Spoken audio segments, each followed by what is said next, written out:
Hi friends, എല്ലാവരും cut off പ്ലസിൻ്റെ പുതിയ വീഡിയോയിലേക്ക് സ്വാഗതം. ഇനി 2-3 മാസം കഴിഞ്ഞാൽ 10th ലെവൽ മെയിൻസ് പരീക്ഷ വരികയാണ്. ഫെബ്രുവരി 8 ഒരു പ്രിലിംസും കൂടി ഉണ്ട്. അതിനുശേഷം എല്ലാ പ്രിലിംസും കഴിയും. അതോടുകൂടി മെയിൻസ് പരീക്ഷയ്ക്കുള്ള പ്രിപ്പറേഷനാണ്. അപ്പോൾ 2-3 മാസമുള്ള ഈ സിലബസ് എല്ലാം പഠിച്ചു തീരാൻ പറ്റുമോ എന്നുള്ള ഡൗട്ടിലാണ് പലരും ഇരിക്കുന്നത്. അതിന് പ്രധാനപ്പെട്ട കാരണം, ഏറ്റവും പ്രധാനപ്പെട്ട പോസ്റ്റ് സെക്രട്ടേറിയറ്റ് ഒരു പോസ്റ്റ് അവിടെയുണ്ട്. കാരണം കഴിഞ്ഞ വർഷം ഏകദേശം എല്ലാവർക്കും ജോലി നേടിക്കൊടുത്തൊരു പോസ്റ്റാണ് സെക്രട്ടേറിയറ്റ് OAയുടെ പോസ്റ്റ്. അതുകൊണ്ട് അത് വളരെ ഈസി ആയിട്ട് നിങ്ങൾക്ക് ജോലി കിട്ടാനുള്ള എളുപ്പമാർഗ്ഗമാണ്. കാരണം അതിൽ തന്നെ ഉള്ളവരൊക്കെ തന്നെ LDC പരീക്ഷയിലുണ്ടാവും. അപ്പോൾ നിങ്ങൾക്ക് നല്ല രീതിയിൽ ജോലി കിട്ടാനുള്ള ഒരു മാർഗ്ഗം കൂടിയാണ് സെക്രട്ടേറിയറ്റ് OA എന്ന് പറയുന്ന പോസ്റ്റുകൾ. സോ ഇനി ആ സിലബസ് കംപ്ലീറ്റ് ചെയ്യണമെങ്കിൽ അല്ലെങ്കിൽ അതെങ്ങനെ കംപ്ലീറ്റ് ചെയ്യുമെന്ന് ടെൻഷൻ അടിച്ചിരിക്കുന്നവർ മെയിനായിട്ട് നോക്കുന്നത് PYQs ആണ്. മുൻ വർഷങ്ങളിൽ ഈ കഴിഞ്ഞ LDC അടക്കമുള്ള ഈ വർഷം 2021 മുതൽ 2025 വരെയുള്ള പുതിയ പാറ്റേണിലേക്ക് PSC മാറിയ ശേഷമുള്ള PYQs നല്ല രീതിയിൽ നോക്കി പോവുക. അപ്പോൾ അത്തരം ഒരു വീഡിയോ ആയിട്ട് നമ്മൾ വന്നിരിക്കുന്നത്. ഇന്ന് നമ്മൾ ഈ ഒരു ക്വസ്റ്റ്യനാണ് ഡിസ്കസ് ചെയ്യുന്നത്. ഇതിൻ്റെ റിലേറ്റഡ് ഫാക്ട്സുമാണ് ഡിസ്കസ് ചെയ്യുന്നത്. അപ്പോൾ നിങ്ങൾ 10th മെയിൻസ് പ്രിപ്പയർ ചെയ്യുമ്പോൾ ഒരു PYQ നോക്കേണ്ടത് ഇങ്ങനെയാണെന്ന് വ്യക്തമായിട്ടുള്ള സൂചന നിങ്ങൾക്ക് ഇവിടുന്ന് കിട്ടും. അപ്പോൾ താഴെ പറയുന്ന പ്രസ്താവനകൾ പരിഗണിക്കുക. അത് 1919 മൊണ്ടേഗു ചെംസ്ഫോർഡ് നിയമത്തെ സംബന്ധിച്ചുള്ള കുറച്ച് പ്രസ്താവനകൾ PSC തന്നിട്ടുണ്ട്. അപ്പോൾ ആദ്യത്തേത്, പ്രവിശ്യകളിൽ ഡയാർക്കിക്കായി നൽകിയിരിക്കുന്നു. ദേശീയ തലത്തിൽ ദ്വിസഭകൾ അവതരിപ്പിച്ചു. പ്രവിശ്യ പബ്ലിക് സർവീസ് കമ്മീഷൻ സ്ഥാപിതമായി. അപ്പോൾ 3 സ്റ്റേറ്റ്മെൻറ്റാണ് തന്നിരിക്കുന്നത്. അപ്പോൾ ഈ നമുക്ക് മനസ്സിലായി 1919 മൊണ്ടേഗു ചെംസ്ഫോർഡ് ആക്റ്റുകൾ വളരെ ഇമ്പോർട്ടൻ്റ് ആണ്. അപ്പോൾ തീർച്ചയായിട്ടും ആ മൊണ്ടേഗു ചെംസ്ഫോർഡ് ആക്റ്റുകളും അതുപോലെ തന്നെ 1935 ഗവൺമെൻറ് ഓഫ് ഇന്ത്യ ആക്റ്റുകളൊക്കെ വളരെ ഡീറ്റെയിൽഡ് ആയിട്ട് പഠിക്കണം. ഇനി നിങ്ങൾ പഠിക്കണം. കാരണം ഇതൊരു ഹിൻ്റാണ്. കഴിഞ്ഞ പരീക്ഷയിൽ ചോദിച്ചിട്ടുണ്ട്, ഹിൻ്റാണ്. സോ 1919 മൊണ്ടേഗു ചെംസ്ഫോർഡ് നിയമം, അതിൽ തന്നിരിക്കുന്ന സൂചനകൾ: പ്രവിശ്യകളിൽ ഡയാർക്കിയായി നൽകിയിരിക്കുന്നു. ദേശീയ തലത്തിൽ ദ്വിസഭകൾ അവതരിപ്പിച്ചു. പ്രവിശ്യ പബ്ലിക് സർവീസ് കമ്മീഷൻ സ്ഥാപിതമായി. അപ്പോൾ ഇങ്ങനെയാണ് ഡീറ്റെയിൽ ആയിട്ട് കൊടുത്തിരിക്കുന്നത്. അപ്പോൾ മുകളിൽ പറഞ്ഞ പ്രസ്താവനയിൽ ശരിയായത് ഏതൊക്കെയാണെന്നാണ് ചോദിക്കുന്നത്. ഓപ്ഷൻ തന്നിട്ടുണ്ട്, ABCD 4 ഓപ്ഷൻസ് ഉണ്ട്. അതിൽ ഇതിൻ്റെ ആൻസർ നമുക്ക് പറയുന്നതിന് മുമ്പായിട്ട് നമുക്ക് ഇതിൻ്റെ ഡീറ്റെയിൽസ് ഒന്ന് പഠിച്ചു പോകാം. അപ്പോൾ 1919 കേസാണ് ഈ പറയുന്നത്. അപ്പോൾ 1917 ഓഗസ്റ്റ് 20 ബ്രിട്ടീഷ് ഗവൺമെൻറ് നടത്തിയ പ്രഖ്യാപനമാണ് ഇത് പറയുന്നത്. 1919 മൊണ്ടേഗു ചെംസ്ഫോർഡ് നിയമം എന്ന് പറയുന്നത്. ഉത്തരവാദിത്ത ബോധമുള്ള ഒരു ഗവൺമെൻറ് ഇന്ത്യയിൽ സ്ഥാപിക്കുക എന്നതായിരുന്നു അതിൻ്റെ പ്രധാന ലക്ഷ്യം. ഉത്തരവാദിത്ത ബോധമുള്ള ഒരു ഗവൺമെൻറ് ഇന്ത്യയിൽ സ്ഥാപിക്കുക എന്നതായിരുന്നു അതിൻ്റെ പ്രധാനപ്പെട്ട ലക്ഷ്യം. ഇതിന് രാജ്യക അനുമതി ലഭിച്ചത് 1919 ഡിസംബർ 23 അതുകൊണ്ടാണ് അത് മൊണ്ടേഗു ചെംസ്ഫോർഡ് ആക്ട് 1919 എന്ന് പറയുന്നത്. രാജ്യക അനുമതി ലഭിക്കുന്നത് 1919 ഡിസംബർ 23 വളരെ ഡീറ്റെയിൽഡ് ആയിട്ട് നോക്കണം. ഡേറ്റും കാര്യങ്ങളൊക്കെ പഠിക്കണം. അന്നത്തെ വൈസ്രോയ് ആരായിരുന്നു? ചെംസ്ഫോർഡ് ആണ്. അന്നത്തെ വൈസ്രോയ് ചെംസ്ഫോർഡ് ആണ്. സെക്രട്ടറി എന്ന് പറയുന്നത് മൊണ്ടേഗു ആണ്. അതാണ് മൊണ്ടേഗു ചെംസ്ഫോർഡ് റിഫോംസ് എന്നാണ് നിങ്ങൾ പഠിക്കുന്നത്, അല്ലേ? മൊണ്ടേഗു ചെംസ്ഫോർഡ് റിഫോംസ് എന്നാണ് പഠിക്കുന്നത്. അതെന്തുകൊണ്ടാണ്? അന്നത്തെ വൈസ്രോയ് ആയിരുന്നത് ചെംസ്ഫോർഡും സെക്രട്ടറി ആയിരുന്ന ആരാണ്? മൊണ്ടേഗും തമ്മിലാണ്. ഓക്കെ. അപ്പോൾ നേരിട്ടുള്ള തെരഞ്ഞെടുപ്പിലൂടെയാണ് ഭൂരിപക്ഷ അംഗങ്ങളും സഭയിൽ അംഗത്വം നേടിയിരുന്നത്. സ്വത്ത്, നികുതി, വിദ്യാഭ്യാസം എന്നിവയുടെ അടിസ്ഥാനത്തിലാണ് ഇലക്ഷന് വോട്ട് ചെയ്യാനുള്ള അവകാശം നൽകിയിരുന്നത്. സെൻട്രൽ ബഡ്ജറ്റിൽ നിന്ന് പ്രൊവിൻഷ്യൽ ബഡ്ജറ്റിനെ വേർതിരിച്ചു. അപ്പോൾ താഴെ തന്നിരിക്കുന്നവയിൽ ഏതൊക്കെ മീൻസ് ഇപ്പോൾ നമ്മൾ ചോദിച്ചിരിക്കുന്ന 2-3 ക്വസ്റ്റ്യൻസ് ഉണ്ട്.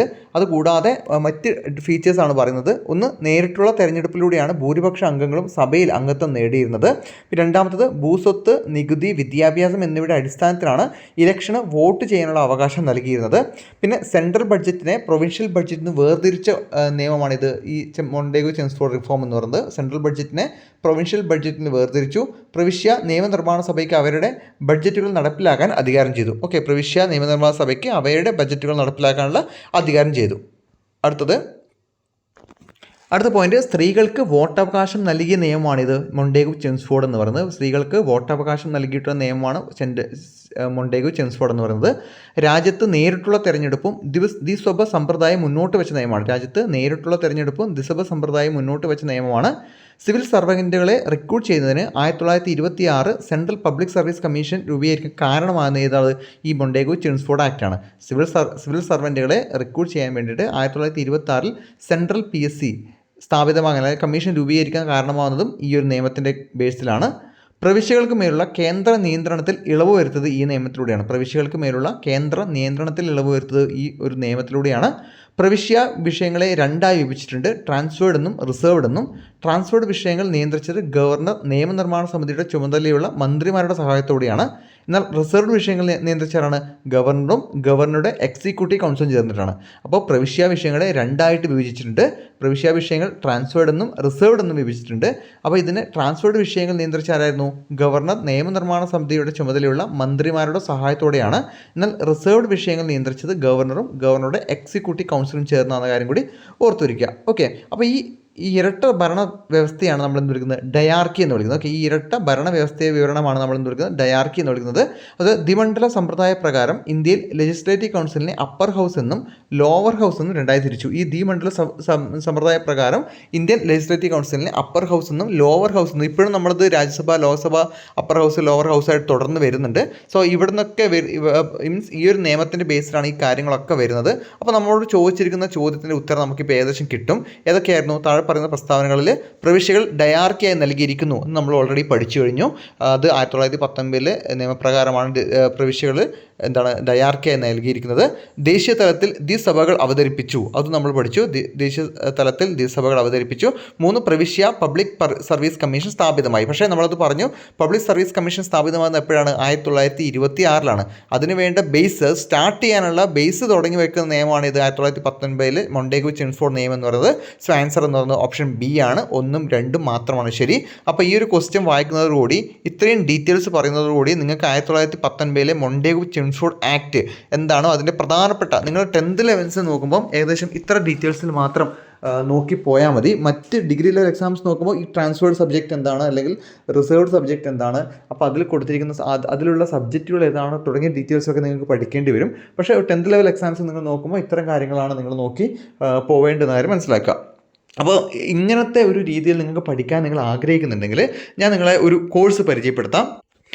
ഇതൊരു 3 months ക്രാഷ് കോഴ്സാണ്. 10th മെയിൻസ് ഫോക്കസ് ഏരിയ ചെയ്തിട്ടുണ്ട്. 10th മെയിൻസിന് ആവശ്യമായിട്ടുള്ള ഏരിയകൾ മീൻസ് പ്രധാനപ്പെട്ട ഏരിയകൾ ഫോക്കസ് ചെയ്തിട്ടുള്ള ഒരു ക്രാഷ് കോഴ്സാണ്. 3 month February 5 ഇത് സ്റ്റാർട്ട് ചെയ്യുന്നത്. ഇത് ഈ ഒരു കോഴ്സ് നടത്തുന്നത് നമ്മുടെ അൺഅക്കാദമിയിലൊക്കെയും നമുക്ക് എഡ്യൂക്കേറ്ററായിട്ടുണ്ടായിരുന്ന സിജി മിസ്സാണ്. സിജി മിസ്സിന് ഓൾറെഡി നിങ്ങൾക്ക് അറിയുന്നതായിരിക്കും.